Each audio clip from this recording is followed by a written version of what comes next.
My name is Kimmit, and I am president of Students for Choice at the University of Utah. I'm Allie Timmons, and I'm a clinical assistant at Planned Parenthood. My name is Michaela White. I am a volunteer with Planned Parenthood, as well as an ambassador, a former intern, and I'm also part of the Students for Choice at the University of Utah.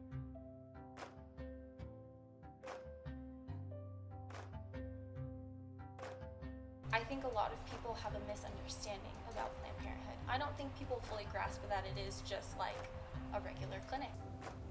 It's not this big boogeyman institution where they're gonna go and steal unborn children. It's a doctor's office that provides a service, and a service that some people need. Without it, I think a lot of people here would not have a lot of resources to practice safe sex in ways that feel autonomous, in ways that feel empowering, and doesn't feel safe all the time, or disclosing information to a family member doesn't feel safe all the time. Like a friendly reminder that someone's there to help you with answers that you may have, and it's not your fault for not knowing the answers. I think from a community standpoint, just having people there to be supportive when you don't know the answers, we have adults come in that don't understand how pregnancy works, that don't really know what an STI is, and that have had multiple partners and have never been checked. Dad, Yes? where do babies come from anyhow? So really we're just keeping our community safe from things like STIs, unwanted pregnancies, and also supporting them when they do get pregnant, giving them information about where to go next, and giving teens information about how sex works and what healthy relationships are, and just those resources. I was completely nervous. I walked in, it just looked like a regular doctor's office. They had, pamphlets and, stuff for safe sex and all that kind of stuff. And I had no idea how to approach it. I just kind of walked up to the front desk. I leaned in really close to the person who was running the front desk, and I was like, "Hi, I was a victim of sexual assault, and I was really, really nervous about it. Could not speak." She got really relaxed. She just kind of leaned forward. She was also just as calm. She's like, "Okay, well, we can get you back there. We can run some tests." And they talked to me about what happened, if I was okay, if I was still in a dangerous situation. They were really thorough about that, especially making sure that I was still safe. They took just a basic urine sample, for the testing, and they said, if we call you, that means something popped up on the result, and we need to see you. If we don't call you, then you're fine. And they never called. We don't have a lot of spaces that just focus on certain aspects of our bodies or of our identities, and Planned Parenthood offers a space for that. And at the time, I was identifying as female, so I was feminine presenting. So that would have been, even worse if, that were to be the case. I was worried that someone was going to see that I was going in there and they were going to try and assault me or something like that. Overall, I was just really scared of the stigma. They definitely had the resources. I remember I talked to the doctor very briefly. One of those, hypothetically, if this were to hypothetically happen, if I were to hypothetically be hypothetically transgender, what's that like? So they definitely do have those resources. Students for Choice is a student group that's supported through the university's ASU student group affiliates, and also it's funded and supported through Planned Parenthood as well.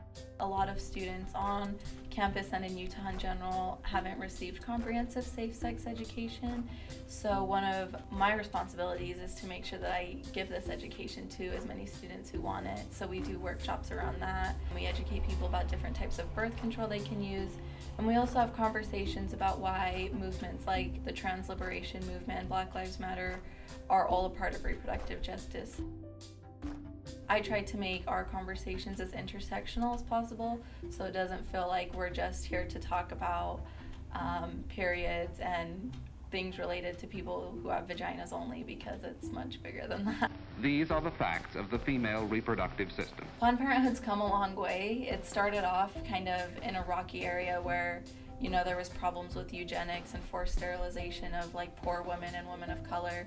So it doesn't have the greatest history with supporting all kinds of women. But I think that once we look at the patterns, throughout the 100 years, we see that, this organization is really trying to to change to be more inclusive to trans identities, to folks of color, to folks living in poverty, and not just to straight white cis women, which is kind of where the organization started in the beginning.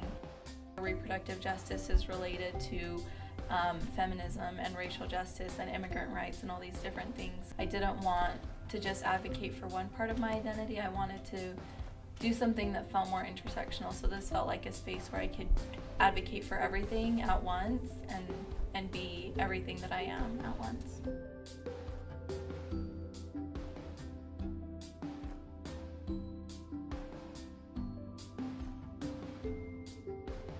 After Roe v. Wade, when abortion was legalized, there was a large group of people that protested that, and politicians saw that as an opportunity to gain a large following. And so that was kind of like the first footsteps in making like women's reproductive health a political issue. We live in a time that's so incredibly political, and our bodies have become very political. Millions and millions of women, cervical cancer, breast cancer, are helped by Planned Parenthood. I would defund it because of the abortion factor. Why do we need Planned Parenthood? Republicans will defund Planned Parenthood. I will vote to defund. Now it could become reality. Access to safe, legal, and quality health care is a basic human right, and people deserve to be able to access that. I think one of the biggest things, like a misconception, is that because they provide abortions, abortion rates are going up. But really, the services that they provide help abortion rates to go down, and it's at an all-time low right now. And so for people that don't know that, I would say research it. I would really push people who are interested in the movement to learn more about intersectionality and learn about what that means, and learn how to advocate for reproductive justice and how that is very similar to showing up for Black Lives Matter and marching with mothers who have lost their children, in acts of police brutality, and showing up at immigrant rights marches, because if you're not, able to go to the grocery store and feel comfortable, that's a violation of your reproductive right to live in safe and healthy environments. Like, the best thing to do is just get involved if you're passionate about it, and make a positive impact on the community. Overall, I'd say maybe just do a bit more research other than like your one weird racist aunt on Facebook. Like, do research about it. I'd encourage people to get involved and get their hands dirty, because we need help, and we need as many people to fight with us now than ever before.